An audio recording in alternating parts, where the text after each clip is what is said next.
Silva significa floresta. Só que aqueles que destroem a floresta, tudo que vem na frente é cinza. Obrigado. Nós teríamos um incremento perto acima da inflação. Viva a educação! Eu tô ansioso para ver o pessoalzinho com a estrelinha, né, indo fiscalizar os postos, as distribuidoras ou a própria Petrobras, colocando lá fiscal do Lula. Discussão em turno único da medida provisória número 1334/2026, que dispõe sobre o piso salarial profissional nacional para os profissionais do magistério público da educação básica. Presidente, questão de ordem. Tendo parecer da comissão mista. Nós teríamos um incremento minúsculo se o governo não tivesse feito esta medida provisória que garante um ganho real de 1,5% acima da inflação. É pouco, perto o Brasil é o último país na OCDE em pagamento, a última colocação no ranking entre 46 nações, mas nós seguimos lutando para que o Brasil deixe de ser o último lugar no ranking da OCDE. Nós teremos agora um reajuste ainda pequeno que faz com que os professores da educação básica passem a ganhar esse mínimo, R$ 5.130. 5,4% de aumento para o ano que vem, 1,5% pelo cálculo da inflação. Já é alguma coisa. O objetivo é a recuperação salarial e a valorização do magistério público. Escolas municipais, estaduais. E uma novidade das mais importantes.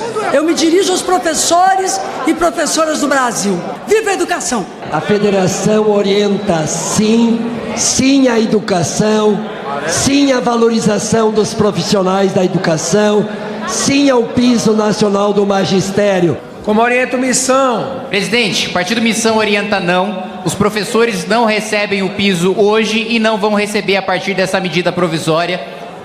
Hoje é muito fácil o parlamento, o governo federal, o Congresso Nacional dizer que vai aumentar o piso do salário dos professores sem garantir os recursos para os estados e para os municípios de fato materialmente efetivarem esse piso. Disse que vai ser retirado do Fundeb, mas a medida provisória não repassa mais um centavo do Fundeb para que os estados e os municípios cumpram esse piso. Ou seja, hoje tem estado que os tribunais de contas apontam que mais de 80% já não paga o piso atual. Aí o Congresso Nacional, sem fazer nenhum sacrifício próprio, porque dinheiro não falta, o que falta é cortar na carne do próprio Congresso, dos privilégios, inclusive dos próprios parlamentares, para de fato ter esse recurso para os municípios e para os estados. Então, pelo dever da minha própria consciência de não querer enganar os professores, orientação e voto não. Em votação, aqueles que forem pela aprovação permaneçam como se acham. Aprovado. Está aprovada a medida provisória na forma do projeto de lei de conversão. Em votação a redação final, aqueles que forem pela aprovação permaneçam como se acham. Aprovada. A matéria vai ao Senado Federal. Projeto de lei número 2486 de 2026. Discussão em turno único do projeto de lei número 2486 de 2026, que altera os limites da Floresta Nacional do Jamanchim e cria a área de proteção ambiental do Jamanchim, localizadas no município de Novo Progresso, estado do Pará. A cada noite a gente vê um novo PL da devastação. E de grão em grão, de PL em PL, a gente vai destruindo a vida, a natureza, o planeta. E é curioso como que para justificar um absurdo como esse que será votado aqui, é preciso usar nomes mais suaves, deputado Tadeu Venere. Não, nós estamos aqui apenas falando de recategorização, mudando apenas a categoria, como se a categoria de um Vini Júnior pudesse ser comparado com a categoria de um Brenner, o atacante do meu Vasco da Gama. Porque o que está acontecendo aqui tem nome e sobrenome, é premiação da grilagem, é a abertura de um precedente que vai fragilizar o Sistema Nacional de Unidade de Conservação, é mais um atentado contra a possibilidade de que a gente mantenha a floresta em pé. E pior, aqueles que defendem ainda usam essa expressão. Tamanha hipocrisia diante do que está acontecendo aqui. Ogro negócio, porque isso é ogro negócio em termos de aquecimento ambiental. Aqui é pacote de destruição e chega até a ser lamentável.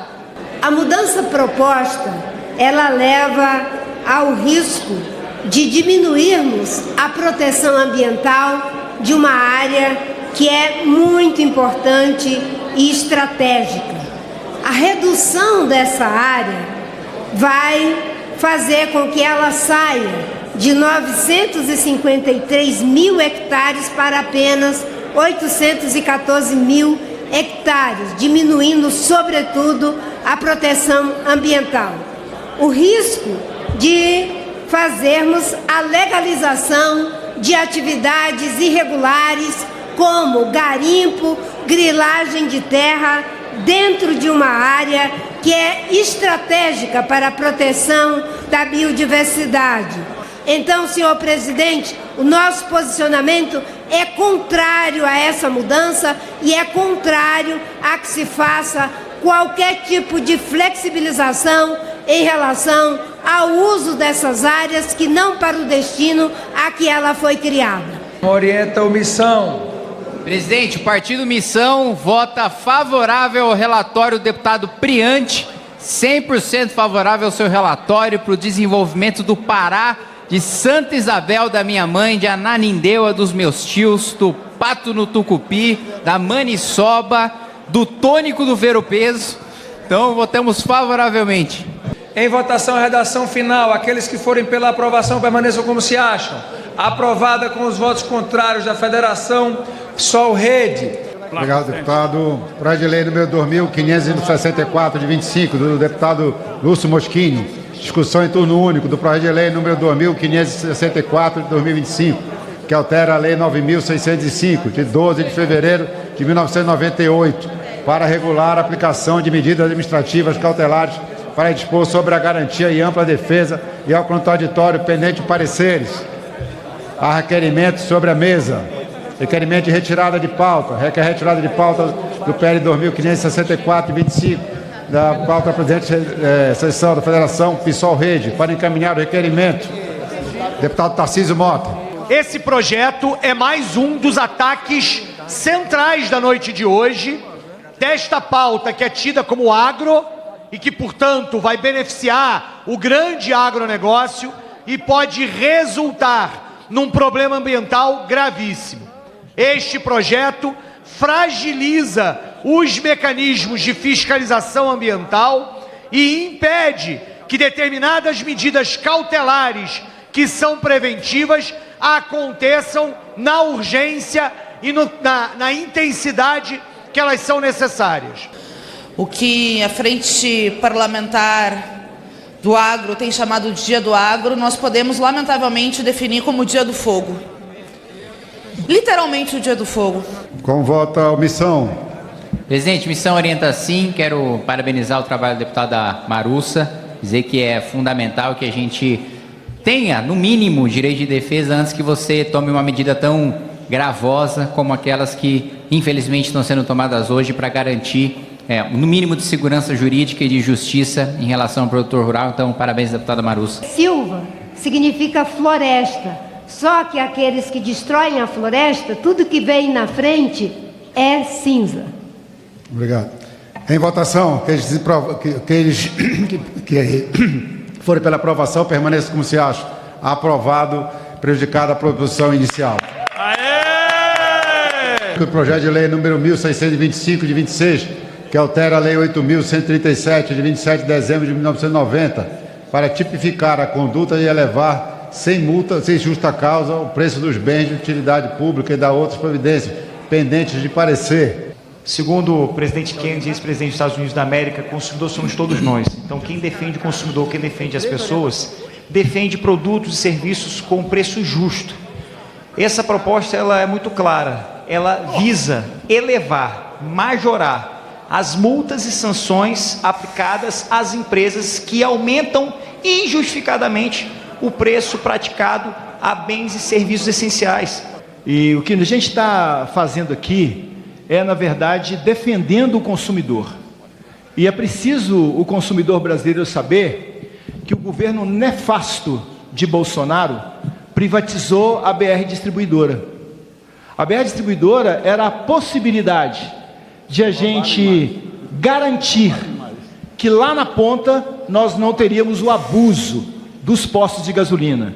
E olha, os deputados do PL estão defendendo que está tudo bem o pessoal majorar criminosamente, estão defendendo o crime. Senhor presidente, acho que não aprenderam nada com o governo do Sarney, né? Quando tem aumento de preço, a solução é criminalizar o aumento de preço, que causa desabastecimento, que causa contrabando, que causa fortalecimento do crime organizado. Eu estou ansioso para ver pessoalzinho com a estrelinha, né, indo fiscalizar os postos, as distribuidoras ou a própria Petrobras, colocando lá fiscal do Lula, para saber se controle de preço vai funcionar. É óbvio que isso aqui não tem efeito econômico nenhum, é puro populismo, é pura demagogia. Olha só o que o texto fala, né? Aumento do preço em, aspas, crise de abastecimento ou instabilidade relevante do mercado. Quem é que vai julgar qual que é instabilidade? Quem é que vai julgar o que é relevante nessa instabilidade do mercado? Isso é absolutamente subjetivo, não vai gerar baixa no preço de ninguém, por isso nossa orientação é sim a retirada de pauta. Encerrada a votação. Já. 115 sim, 313 não. Está rejeitado, retirado. Para oferecer parecer ao projeto pelas comissões de defesa do consumidor, de Constituição e Justiça e Cidadania, concede a palavra ao deputado Marlon Solano. Como todos sabemos, imediatamente após a guerra que os Estados Unidos declarou e começou a travar ao Irã, desencadeou-se pelo mundo uma onda de especulação com os preços dos combustíveis, afetando o conjunto da economia global e prejudicando os povos de praticamente todo o planeta.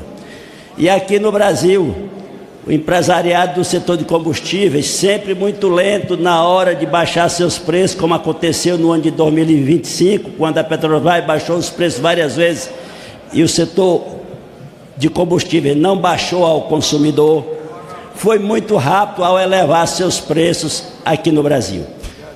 Senhor presidente, vai faltar diesel no Brasil por culpa do governo Lula, que isso fique registrado, né? A Petrobras parou de importar o diesel, os governos petistas tiveram 20 anos para a gente ser autossuficiente em todos os derivados de petróleo. Todas as vezes que a gente foi fazer investimento em refinaria para o Brasil não depender do mundo, o que aconteceu? Abreu e Lima, Passadina, grandes escândalos de corrupção, em que governos petistas saquearam o nosso país, utilizando refinarias que deveriam ser utilizadas para a gente ser autossuficiente, para a gente não precisar importar diesel, para a gente não precisar importar nenhum derivado de petróleo.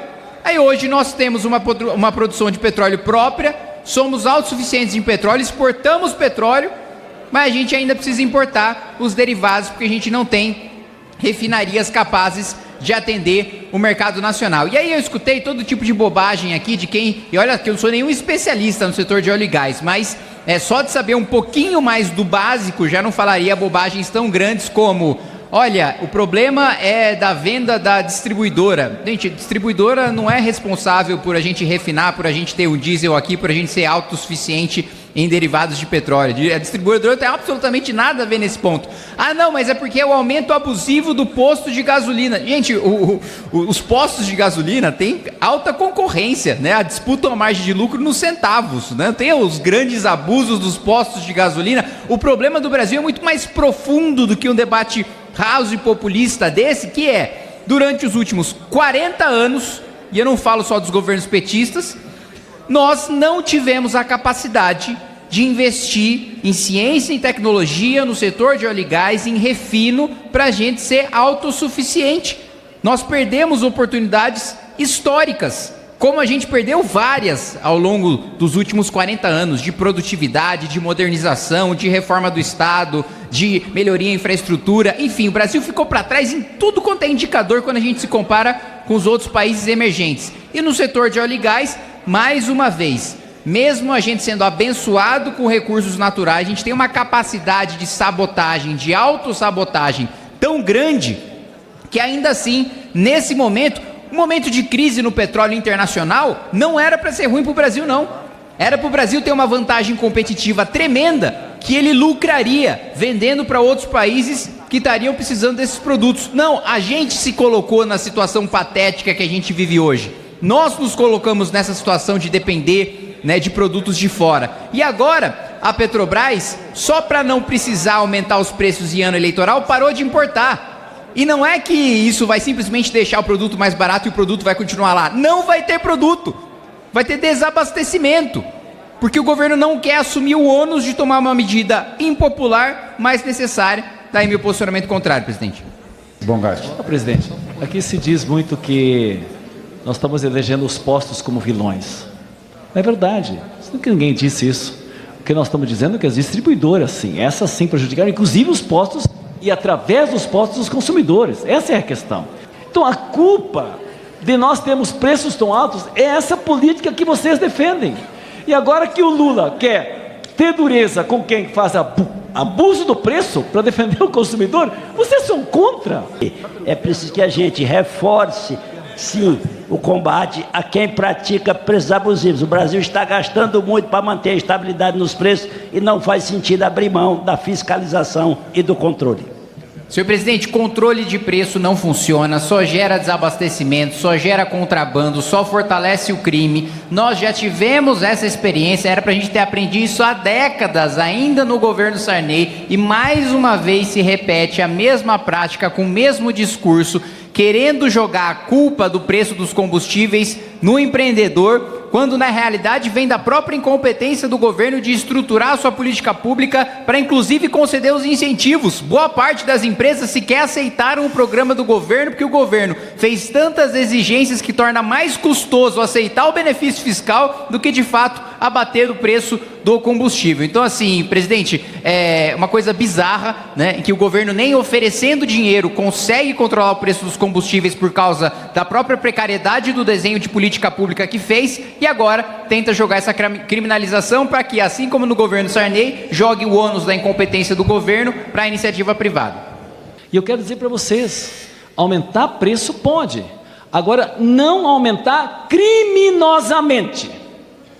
E quando aumentar criminosamente, nós temos que punir para defender o consumidor. O que eles estão dizendo que mesmo aumentando criminosamente, tem que deixar aumentar para prejudicar o consumidor. Não dá, né, gente? Então, nós queremos que o projeto seja aprovado, porque o Lula é responsável. Nós defendemos o preço de mercado, preço baseado em custos efetivos. Portanto, o preço ele varia do Brasil de ponta a ponta. Qualquer empresário que comprovar que comprou o seu diesel por um preço mais caro, com nota fiscal, não terá que se preocupar. Mas esse preço ele muda dependendo do lugar do Brasil. Vamos encerrar a votação. Está encerrada a votação. Eu acho que a gente ganhou isso. Sim, 268, não 113. Está aprovado o substitutivo e fica prejudicada a proposição inicial.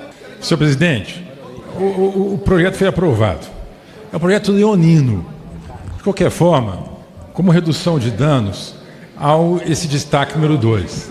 E esse destaque número 2 é importantíssimo, porque, em síntese, o projeto fala o seguinte: passa a ser crime elevar preços de bens e serviços de forma artificial, sem justa causa, mediante conduta anticoncorrencial grave, com fim específico de obter vantagem econômica indevida. Em síntese é isso, né? É crime você aumentar artificialmente o preço. Então, esse destaque, ele traz uma ressalva. Em vez de você chegar lá de maneira arbitrária, posto de gasolina, o senhor aumentou arbitrariamente, então você vai preso. Pelo menos está uma ressalva. Esse destaque diz o seguinte, destaque número 2. A configuração do delito, porque está muito aberto, a configuração do delito depende de prévia decisão definitiva do CAD, que reconheça a prática de infração à ordem econômica dos termos do parágrafo 1º. Então, o que nós estamos dizendo é que, olha, quem é especializado em crimes contra a economia popular é o CAD, que é um órgão do governo. Então, se um agente fiscalizador imagina que lá um posto de gasolina aumentou artificialmente o preço, ok, ele vai, autua o posto de gasolina, mas espera lá, o CAD vai dizer se esse aumento de fato foi abusivo ou se tinha justa causa. Nós votamos não ao destaque. Esse destaque não tem lógica jurídica alguma. Ele subordina uma legislação penal a uma prévia manifestação de um órgão administrativo, o CAD, retirando do Ministério Público a capacidade de denunciar, porque primeiro tem que esperar pelo CAD, retirando da Justiça a capacidade de julgar, porque primeiro tem que esperar pelo CAD. Não faz o menor sentido. Portanto, é uma emenda que está procurando esvaziar o mérito da proposta aqui, que é a de fiscalizar e punir quem pratica preços abusivos. Presidente, se a intenção do projeto é de fato como o governo coloca, que é coibir o aumento abusivo de preço, essa emenda ela especifica quais são esses abusos. A realidade é que a intenção é deixar essa margem subjetiva, é deixar o discurso de que, bom, se o preço está subindo, é culpa da iniciativa privada, é culpa dos empreendedores, então vamos prender os empreendedores. Na mesma coisa, repito, mesmo discurso da época do Sarney. Se o governo não consegue controlar a inflação, vamos criminalizar, aumentar o preço. Porque aí o foco deixa de ser em responsabilizar o governo por não conseguir controlar as contas públicas e passa a ser o empresário, o vilão, por estar aumentando os preços pelo custo de vida estar subindo. Da mesma maneira, o governo faz um péssimo desenho para conter o aumento dos combustíveis, que a maior parte, né, dos atores do mercado não quiseram sequer aderir para um dinheiro que o governo está oferecendo. Aí o governo fracassa e agora quer criminalizar o outro. Está encerrada a votação. Não vou nem olhar, mano. Pronto. 196 sim, 200 não e uma abstenção. Está rejeitada a emenda.